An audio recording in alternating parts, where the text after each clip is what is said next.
আচ্ছা বন্ধু, এ বল না। তোর কাছে একটু জল হবে ভাই? জলে কি করবি রে ভাই? আরে গাঁজাইতে দিয়ে ডলবো রে ভাই। গাঁজার সাথে জল দিয়ে ডলবি? ডলবি আরে ভাই দমটা একটু বেশি থাকে, ধোঁয়াটা বেশি আসবে। না আমি মুতে দিচ্ছি না। সত্যিকারে ভাই পুরো 55,000 টাকা দাম নিতে পারি। কি বলিস ভাই, কি করে? আরে সে অ্যাম্বুলেন্স কিং কিং কিং করে না, হ্যাঁ আর আমরা ভাবছি যে পুলিশ গাড়ি বলে যেদার মনে সেটা সব দিক থেকে দৌড় মেরে পেয়েছিস। পুরো দানটা নিতে পারল 3টে টেক্কা নিতে পারলাম। হ্যাঁ, আমি জানি কি জানিস, আমি জানি হচ্ছে জুয়াখোরদের স্বভাব খারাপ ভাই। বেশ জুয়া করতে সব আমি শুনে করে দোষা খারাপ। তুই চুপ। আর তুই খুব গাঁদা খাস না? হ্যাঁ আমি এমনি পেলি পাবো নে, খুব একটা না। তুই এই গাঁদা খাস, গাঁদার ভোগ দিস? হ্যাঁ ভোগ দেবো না, বাঘের দুধ খাই। বাঘের দুধ খায়? গাঁদাকে ঝেড়ে ঝেড়ে পড়ে থাকিস, জঙ্গলে জঙ্গলে পড়ে থাকিস, বাঘের দুধও খেতে পারে। তুই হয়তো গাঁদা খাইনি, শুইকে দড়িয়ে যাবি। মায়ের ভাই তুই চুপ কর, তুই আর মুখ নাড়িস নি। তুই জুয়া খেলে বইয়ের সঙ্গে ঝামেলা করিস, মাথা করিস, আমি খবর শুনিনি। বাবার কে বলে মিথ্য কথা আসে। আরে ভাই আমাদের কানে খবর আছে, আমরা গাঁজা খাই তা কি আছে। তুই গাঁদা খাস, গাঁদা খোরকার দোষা খারাপ। হ্যাঁ ভালো, জুয়াখোরদের দোষা ভালো নে।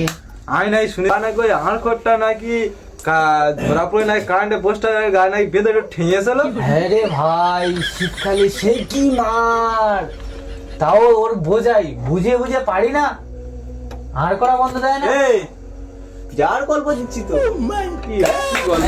যেটা বাস্তব হচ্ছে সেটা বলছি। আমি বলি তাস ফাস খেলি শ্মশান করে হ্যাঁ, আমি শুনি যে তুই ওরকম কি করে তাস খেলা করছিস।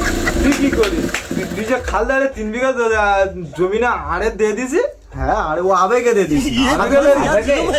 আমি বলি তুই আর গাঁদা খাই। আরে ভাই বলিনি, সেবারে ওদের ওইদিকে গিয়েছি, ও গাঁদা গেলে ক্যালভাটার পাশে যাচ্ছে, খালে পড়ে যাচ্ছিল, আমি ওর এক হাত দিয়ে ধরে নিয়েছি, এক আঙুল দিয়ে আমি ধরে নিয়েছি। মানে চুপ কর, আমি ভেবেছিলাম ভূত। আমি রে ওটা আমি ধরেছি। গাঁদাকে মন থাকে না, পুরো আবল তাবল বলে। ও আবার গাঁদাকে ঝেকেন ঝেকেন পা ফেলে চলে যায়। ওসব বাদ দে, হ্যাঁ বন্ধু। একটা গুরুত্বপূর্ণ আলোচনা। হ্যাঁ, পাড়ার লোক আলোচনা করছে যে একজন গাঁজাখোর, একজন জুয়াখোর আর একজন আড়খোর, 3 বন্ধু হ্যাঁ। আড়াইতে মেরে ছেঁটে পার করতে বলছে। কি করবি রে? তুই 200 লিটার কেরোসিন জোগাড় করতে পারবি? 200 লিটার কেরোসিন নিয়ে কি করি বন্ধু? তোদের খেয়ে কাবি সমস্ত পাড়ায় আগুন জ্বালাও। তোরা ঠিক তো বলেছে, তোরা এই পরিবেশ দূষণ করে তোরা ছাড়বে? কেউ মেনে নেবে এটা?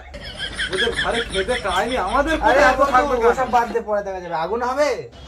তুই আর আগুন চাইনি। আরে বন্ধু, তুই এই যে বললি না হালবাড়ে 3 দিকে জায়গা, কি আছে? বেঁচে খেয়ে নিছি ফের। বেসা খেয়ে নিছি দুবার। ওখানে একটা আইটেম সেটিং আছে, তার কাছে চলে যাবো। ঠিক সেটিং করে নিতে। হ্যাঁ হ্যাঁ ওই সব বলতে হয়, এই তো সামান্য। গাড়ি চলে যাবি, চলে যাবি? এই দাঁড়া, ফোন এসে।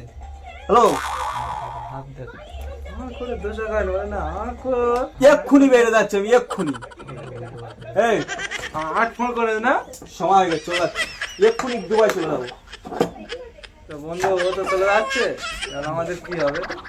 আরে বন্ধু, আমার কথা বলিস না, আমারও ঠিক আছে ধরা। তুই আবার নেশা করছিস, আবার কোথায় ঠিক করবি? আরে গাঁজা খাইটা কি হয়েছে বন্ধু, আমি তো চাকরি পেয়েছি শুনিস। তুই আর কোথায় চাকরি পেয়েছিস? আরে মুকেশ আম্বানির বাড়ি রে, মুকেশ আম্বানির বাড়ি। পায়খানার চাকরি পেয়েছি? পায়খানা পরিষ্কার করা? পায়খানার চাকরি করে তুই তুই তোরা মানা যায়? তোরা মুকেশ আমদানি গাড়ির চাকরি পেয়েছি, বেশি কোথায় যাবো না, আমি এই সিকিরাটে যাবো, ওখানটায় জুয়া খেলবো, আচ্ছা ওখানে থাকবো, ওখানে জুয়া খেলবো, আর ঘরে আর আসবো নি তো। জুয়া করে দোষা খারাপ